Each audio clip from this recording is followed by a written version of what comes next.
Kita lanjutkan dulu. Ya. Ayat berikutnya, ayat 1, 2, dan 3 juga diawali dengan waw, kan? Sama. Ya. Waw itu sama. Jadi sama-sama ini bukan kalimat. Ya.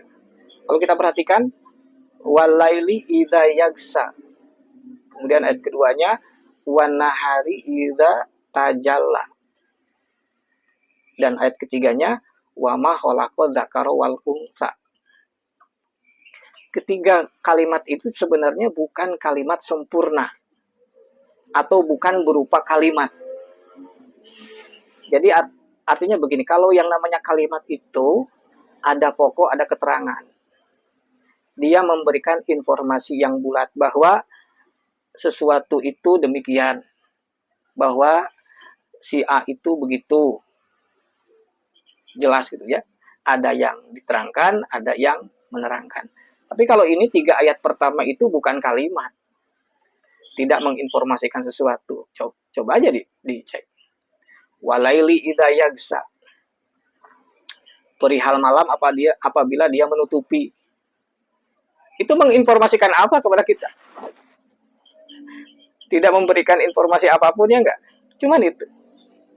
Informasi itu seperti ini, kalau informasi yang bulat itu, apabila malam menutupi, maka orang-orang akan tidur misalkan. Orang-orang akan pulang, akan diam di rumah. Nah, itu kalimat sempurna. Ini mah enggak. Perihal malam apabila ia menutupi. Yang enggak menerangkan apapun. Nah, jadi ini bukan kalimat sempurna, tetapi masih berupa frase. Ya. Jadi sebutannya kalau rangkaian kata tapi belum menjadi kalimat, itu namanya frase saja. Tidak menerangkan apapun. Sekali lagi, tidak menerangkan apapun. Hanya mengatakan ketika malam telah menyelimuti. Terus apa? Enggak ada apa-apa. Belum ada info apa-apa lagi. Sama aja begini. Ketika saya berdiri di depan rumah, emang kenapa? Kan belum. Ketika saya berdiri di depan rumah, saya melihat tukang bakso misalkan. Nah, itu baru sempurna. Ini kan belum sempurna. Walaili idza yagsa. Ketika malam telah menutupi, atau ketika malam menutupi. Terus, nah, itu ya yang saya maksud. Ini baru berupa frase namanya dalam bahasa Indonesia. Begitu juga ayat kedua, sama. Wan nahari idza tajalla. Perihal siang apabila ia terang benderang. Ya enggak? Ketika siang terang benderang, sama aja. Ya, terus apa? Tidak memberikan informasi apapun. Itu namanya frase. Ya. Lain halnya kalau begini, ya. Ketika siang terang benderang, orang-orang pada bekerja, orang-orang pada beraktivitas. Nah, jelas itu. Nah, ini enggak, hanya segitu. Ya. Wan nahari idza tajalla. Hanya menyebutkan satu peristiwa. Hanya itu saja. Begitu juga kalimat ayat yang ketiga. Itu juga bukan kalimat sempurna. Hanya menyebutkan sesuatu. Wa ma khalaqa dzakara wal unsa. Dan perihal penciptaan laki-laki dan perempuan. Mana yang menerangkan, mana yang diterangkan? Nggak ada. Hanya menyebut saja perihal penciptaan laki-laki dan perempuan. Itu kan. Seperti begini ya. Perihal penyajian makanan di meja. Menerangkan apa? Gitu ya. Nah, jadi itu yang dimaksud apa namanya tadi? Frase saja. Nah, jadi kalau begitu, kalau ini bukan kalimat, berarti tujuannya apa? Tujuan frase ini adalah bukan memberikan penerangan, tetapi mengingatkan pembaca kepada sesuatu hal atau sesuatu peristiwa. Itu saja. Jadi kalau satu kalimat, satu ayat hanya berupa frase, berarti itu tujuannya hanya mengingatkan kepada peristiwa itu, kepada masalah itu. Bisa kan diikuti ya. Jadi kalau orang ngomong misalkan perihal bapakmu, yang penting mengingatkan, ya mengingatkan. Nah, maka sesuatu yang diingatkan itu pasti ada latar belakangnya. Begitu. Jadi ada latar belakang yang seharusnya untuk diketahui, sebagai bahan untuk diketahui oleh si pembaca. Nah, kita masuk sekarang. Jadi makna wow di sini lebih tepat diartikan perihal malam ketika ia menutupi, perihal perihal siang ketika ia terang benderang, dan perihal penciptaan laki-laki dan perempuan. Artinya Allah dengan informasi ini, dengan dengan 3 ayat ini mau mengingatkan pembaca kepada 3 perkara itu. Ya. Nah, Al-Quran itu sebenarnya diturunkan untuk apa? Untuk dijadikan sebagai bahan pemikiran, bahan renungan. Ketika kita disodorkan dengan kalimat, ya, perihal malam apabila dia telah menyelimuti, menutupi. Kita berpikir nggak? Apa yang ada di pikiran kita? Ya. Itu tuh tentang malam, ketika malam itu menyelimuti, terus pikiran kita, apa yang kita pikirkan tentang malam? Itu maksud Al-Quran. Perihal siang apabila terang benderang. Masuk ke pikiran kita, siang apabila terang benderang. Emang kenapa? Nah, berarti itu adalah bahan pemikiran. Begitu juga, wa ma khalaqa dzakara wal unsa, perihal penciptaan laki-laki dan perempuan. Al-Quran cuma menyebut itu. Diinformasikan ke kita, dikomunikasikan kepada kita pembaca. Suruh apa? Ya suruh mikir. Emang kenapa? Kenapa Allah di sini menyebut tentang apa? Penciptaan laki-laki dan perempuan. Nah, apa tujuannya? Nah, kalau kita merujuk kepada Al-Quran, tujuan ayat-ayat itu, saya ambil contoh dalam surat Ali Imran ayat 190. Bahwa semua yang Allah ciptakan, semua yang ada yang kita alami di dunia ini, semuanya itu adalah harus dijadikan sebagai bahan renungan, bahan pemikiran. Untuk apa ini semua ada? Surat Al-Baqarah surat Ali Imran ayat 190 menegaskan, inna fi khalqis samawati wal ardi waqtilafil laili wan nahari la ayatin liulil albab. Sungguh dalam penciptaan langit dan bumi ini, begitu juga dalam hal pergantian malam dan siang, itu semua adalah ayat-ayat liulil albab. Ayat-ayat itu artinya pelajaran. Liulil albab, bagi siapa? Bagi yang berakal. Ulil albab atau ulul albab, ulu artinya yang punya, yang memiliki. Albab itu artinya lubun, bisa berarti nalar, pemikiran, akal sehat. Jadi penciptaan langit bumi, adanya pergantian siang dan malam, bumi dan semua ciptaan Allah dan seisinya. Ya, sekali lagi, penciptaan langit dan bumi, pergantian siang dan malam, itu semua benar-benar mengandung ayat. Bagi siapa? Bagi makhluk yang punya akal. Sedang kita tanya diri, kita makhluk berakal bukan? Makhluk berakal. Maka jadikan itu semua ayat. Tadi, adanya malam, adanya siang, adanya penciptaan, ya, perempuan, laki-laki dan perempuan. Jadikan itu ayat. Nah, sekarang ayat itu apa? Ayat itu artinya pelajaran. Kalau pelajaran itu berarti untuk apa? Yang namanya pelajaran. Pelajaran itu sebagai bahan untuk dipikirkan, direnungkan. Ke arah mana? Kita kejar sekarang. Jadi kalau dikatakan pelajaran, itu ke arah mana? Untuk direnungkan, dipikirkan, dipahami. Ke arah benar-benar memahami maksud dan tujuannya. Kan ke sana berarti.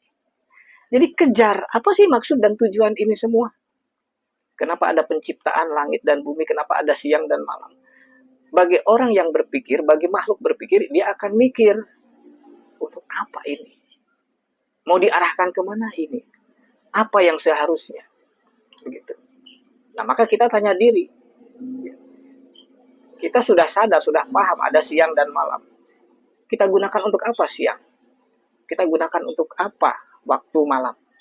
Apa maksud sang pencipta Allah Subhanahu wa Ta'ala menciptakan siang dan malam? Apakah sudah sesuai kita menggunakan malam dan siang sesuai dengan maksud Allah menciptakan itu? Nah, kita lanjutkan dulu. Ulul albab. Jadi kita ini harus menjadi ulul albab. Al-Quran itu bagi orang yang mau berpikir, mau bernalar. Ya enggak? Ya, kita ini makhluk berpikir bukan? Iya dong. Ya. Urusan bisnis pasti mikir. Urusan cari untung pasti mikir. Ya enggak? Urusan cari duit, urusan usaha, urusan kesehatan, urusan kegiatan apapun pasti mikir. Nah sekarang ini juga pikirkan, bahan pemikiran begitu. Begitu jadi. Ya. Nah kemudian kita lanjutkan. Jadi ulul albab itu dalam ayat berikutnya dalam surat Ali Imran ayat 191. Siapa itu ulul albab? Alladzina yazkurunallaha qiyaman wa qu'udan wa ala junubihim. Yaitu orang-orang yang sadar kepada Allah dalam posisi duduk, dalam posisi berdiri, duduk atau berbaring. Dalam posisi apapun, dia selalu sadar kepada Allah. Dan ini yang utama, tekanan pada ulul albab itu, wa yatafakkaruna fi khalqi samawati wal ardi. Dan dia memikirkan tentang penciptaan langit dan bumi ini. Dia berpikir tentang realitas penciptaan langit dan bumi ini. Untuk apa ini diciptakan? Si ulul albab menegaskan seperti ini. Rabbana ma khalaqta hadza batila. Subhanaka faqina adzabannar. Ya Allah, ya Tuhan, Engkau tidak menciptakan ini untuk tujuan sia-sia. Ya, Engkau tidak ciptakan ini sia-sia. Sia-sia itu berarti tanpa tujuan. Tidak ada kepastian, disebut batil.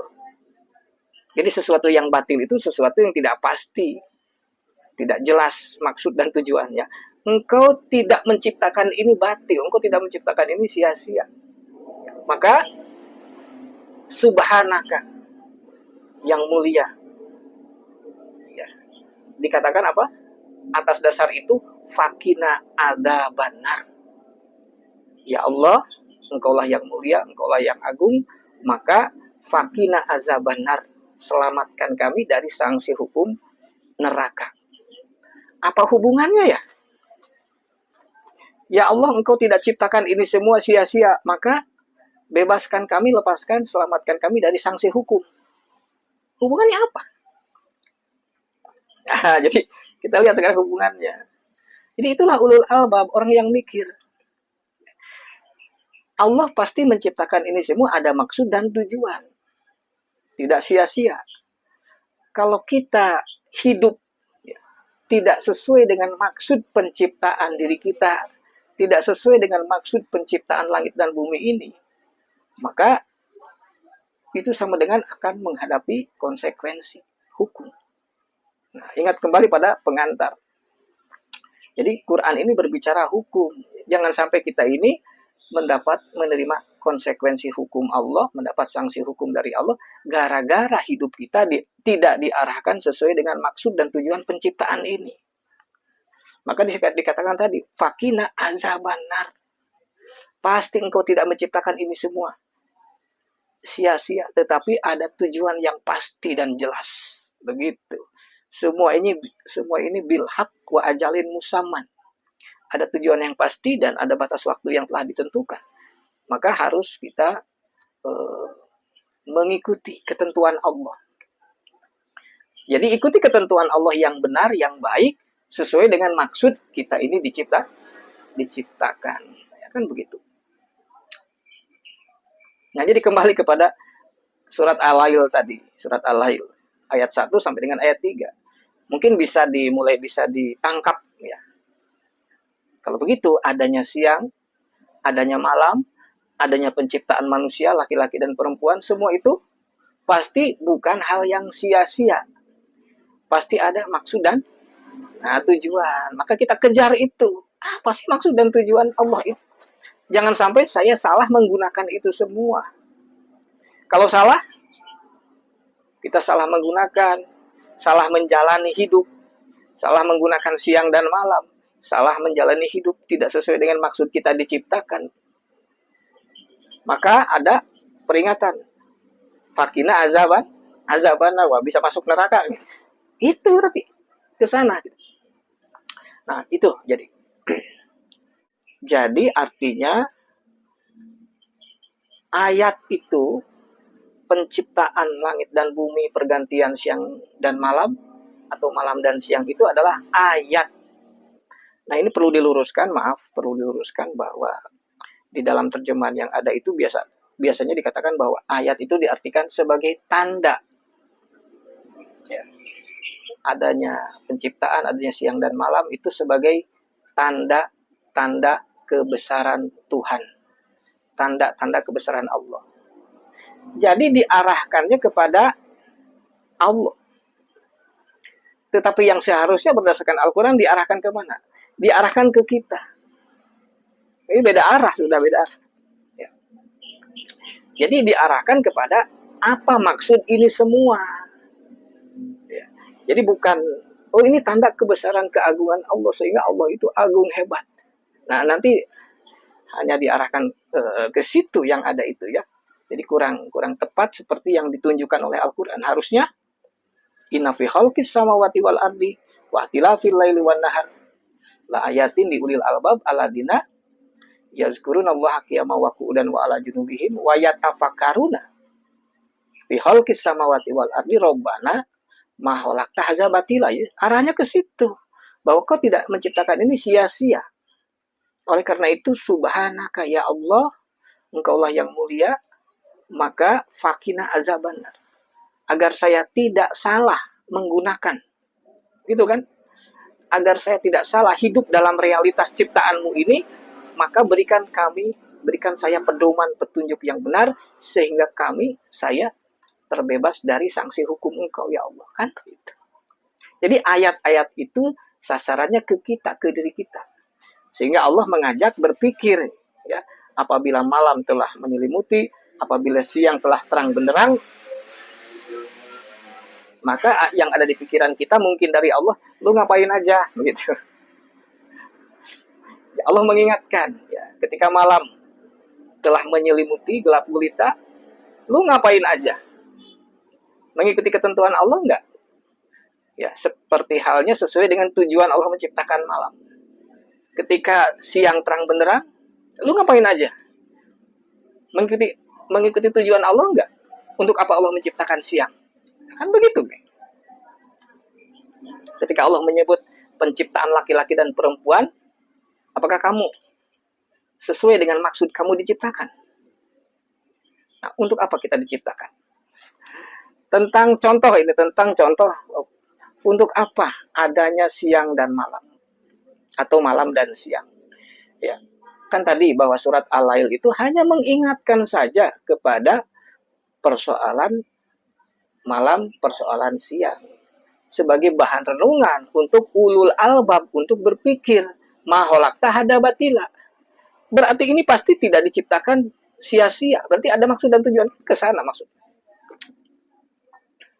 Untuk apa? Kita misalkan angkat surat Furqan ayat 47 ya. Ya, Al-Quran memberikan petunjuk. Allah sengaja menciptakan malam, Allah sengaja menciptakan siang. Untuk apa? Wa huwallazi ja'ala lakumul laila libasa wan nauma subata wa ja'alan naharo nusyura. Itu diantaranya. Jadi Allah ciptakan malam, siang, dan kemudian juga Allah sengaja membuat kita tidur. Itu untuk apa? Tadi ayatnya.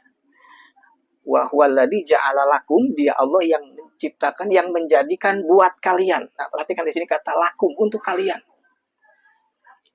Alaila libasa, malam untuk berpakaian. Libasan itu artinya pakaian. Tapi yang dimaksud di sini bukan berpakaian ini. Karena di situ ada 3 fungsi, ya. Malam untuk berpakaian ini kalau diartikan secara langsung, ya. Malam untuk berpakaian, wanau masubata, tidur kalian untuk istirahat, waja'alan naharo nusuro, dan dia menjadikan siang hari untuk kalian nusuro. Nusuro itu artinya tampil berbuat. Nah itu jadi. Ternyata sengaja Allah menjadikan malam siang. Malam itu tadi libasa. Libasa itu untuk kita berbenah. Ya, ibaratnya berpakaian itu sama dengan berdandan. Ya, jadi ini tampaknya bahasa kiasan. Ya. Kalau diartikan dia Allah menjadikan malam bagimu sebagai pakaian, kan nggak ngerti, nggak paham orang. Tidurmu sebagai istirahat. Jadi istirahat itu menurut Sang Pencipta, istirahat kita itu adalah di tidur, aktivitas istirahat. Kalau kita kan enggak ya, istirahat. Jadi kata Allah, ya istirahat itulah, tidur itulah istirahat. Kemudian waja'alan naharo nusuro. Kemudian dia jadikan siang itu sebagai nusur. Nusur artinya bangkit, tampil untuk berbuat. Nah, artinya bahwa ketika begini maksudnya, kita ini bagaikan di dunia ini seperti berada di satu pentas seni. Apa? Pentas seni, ya. Kita ini bagaikan ada dalam satu pentas seni untuk tampil. Jadi orang yang mau tampil di satu panggung, maka dia harus tampil itu dengan baik, ya, agar bisa penampilan baik, tentunya agar bisa mendapat penilaian yang baik, agar bisa menjadi juara dan sebagainya. Kan begitu. Maka di sini sebenarnya malam itu dikatakan libasan, waktu untuk berdandan. Berdandan itu artinya untuk introspeksi, untuk meluruskan niat, meluruskan arah tujuan hidup. Bahwa esok hari, nanti siang itu harus berbuat tampil lebih baik lagi. Jangan lagi melakukan kesalahan-kesalahan, keburukan-keburukan. Itu di waktu malam. Sehingga istilahnya bagaikan orang yang berdandan sebelum tampil di depan, di atas panggung. Dandan dulu supaya nanti yang buruk-buruk dibuang, yang baik-baik diterapkan, dipakai, ditampilkan begitu. Sehingga pada saatnya nanti ketika tampil, maka dia tampil dengan sebaik-baiknya. Sehingga waktu siang itu berarti untuk menampilkan diri dengan sebaik-baiknya. Begitu, waktu siang itu. Nah, sekali lagi, jadi waktu malam ini adalah perbaikan diri, introspeksi, meluruskan niat, arah dan tujuan hidup. Sehingga esok hari itu harus lebih baik lagi. Dengan apa? Dibarengi. Waktu malam itu dibarengi dengan membaca, memahami bimbingan cahaya ilahi, dengan mentadaburi ayat-ayat suci Al-Quran, atau istilahnya dengan menunaikan perintah warotilil Qur'ana tartila. Jadi ratil itu, tadabur Quran itu adalah meluruskan niat kita agar arah dan tujuan hidup kita lurus, benar, mengikuti ketentuan Allah, dan jangan lagi melakukan kesalahan-kesalahan di hari esok, di siang hari. Begitu. Sehingga siang hari itu apa? Siang hari itu kita kembali tampil. Menampilkan apa? Menampilkan ahsanu amalan. Kan begitu. Liyabluwakum ayyukum ahsanu amalan. Bahwa kita ini tampil hidup di dunia ini untuk menampilkan, untuk diuji oleh Allah, siapa di antara kita yang bisa menampilkan ahsanu amalan. Apa itu ahsanu amalan? Sebaik-baik perbuatan. Begitu. Sehingga nanti siang hari itu, begitu kan, sudah didandani waktu malam. Dandan itu kan itu artinya mendandani diri, ya, dengan hal-hal yang baik, yang bagus, sehingga nanti besok siap-siap untuk bisa tampil dengan sebaik-baiknya. Itu istilah libasan sebagai malam untuk berdandan itu adalah bahasa kiasan. Agar nanti bisa di waktu siangnya itu kita bisa tampil menjalankan tugas-tugas hidup dengan lebih baik lagi. Harus lebih baik lagi. Lebih baik, lebih jujur, lebih bertanggung jawab, lebih disiplin, lebih produktif. Bahkan harus lebih bisa memberikan kontribusi. Dalam kaitan dengan surat Al-Lail itu, kita harus bisa memberikan kontribusi dalam kehidupan ini. Gitu. Jadi kalau kita punya rezeki karunia Allah, jangan dimakan sendiri. Tetapi Allah menginginkan kita bisa memberi. Kita bisa memberikan sumbangan, kontribusi bagi kehidupan. Nah, itu yang ditekankan nanti dalam surat Al-Lail pada ayat-ayat berikutnya. Nah, jadi singkatnya, malam itu untuk apa? Malam itu untuk pembinaan mental. Mental itu pola pikir, alam pikiran. Untuk diterangi, untuk diluruskan. Dan siang itu untuk apa? Siang itu untuk pembinaan, pembentukan, pembinaan perilaku. Sehingga mengulang-ulang perbuatan-perbuatan baik itu di siang hari. Sehingga perbuatan-perbuatan buruk itu harus diminimalisir. Harus sudah tidak ada lagi tampil ke muka. Terus menerus begitu. Sampai akhirnya mencapai makarimal akhlak, kan begitu. Jadi Allah menciptakan pergantian malam dan siang untuk pembinaan mental dan perilaku. Jadi ada jadwalnya. Kapan pembinaan mental, kapan pembinaan perilaku. Itu kan maksudnya. Nah, sekarang pertanyaannya, kita gunakan untuk itu enggak? Hidup kita di dunia ini. Kan begitu. Nah, itu jadi.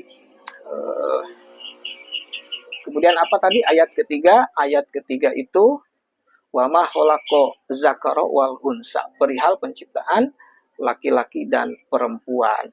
Apa maksud dan tujuannya? Penciptaan manusia terdiri dari laki-laki dan perempuan, ya. Tentunya tadi sudah disebutkan untuk berbuat. Kita diciptakan, saya laki-laki, ada yang perempuan di situ. Wanita. Untuk apa kita diciptakan jadi laki-laki dan Anda ada yang jadi perempuan? Untuk apa? Untuk berbuat. Untuk beramal mengikuti ketentuan Allah. Untuk menampilkan kebaikan-kebaikan di dunia ini. Dan untuk apa lagi? Untuk siap nanti menerima konsekuensi yang baik di akhirat nanti. Jadi singkatnya, tujuan penciptaan ini adalah untuk agar manusia mau mengabdi. Liya'buduni.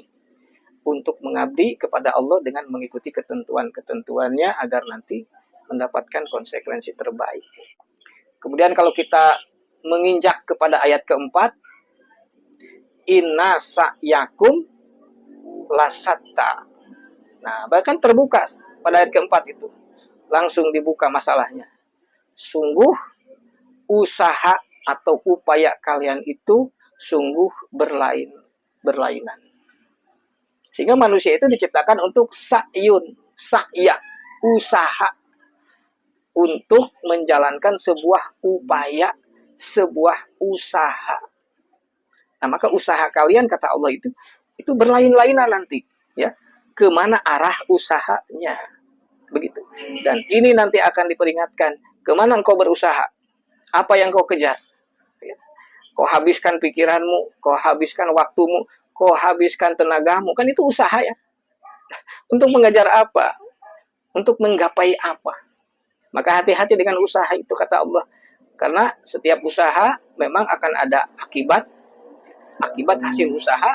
Tetapi jika usaha itu tidak searah dengan kehendak Allah, tujuannya, maka akan menghadapi konsekuensi. Jadi apapun yang kita usahakan, tujuan dari usaha itu, maka Allah akan memberikan sebuah konsekuensi di masa yang akan datang, yang disebut dengan akhirat.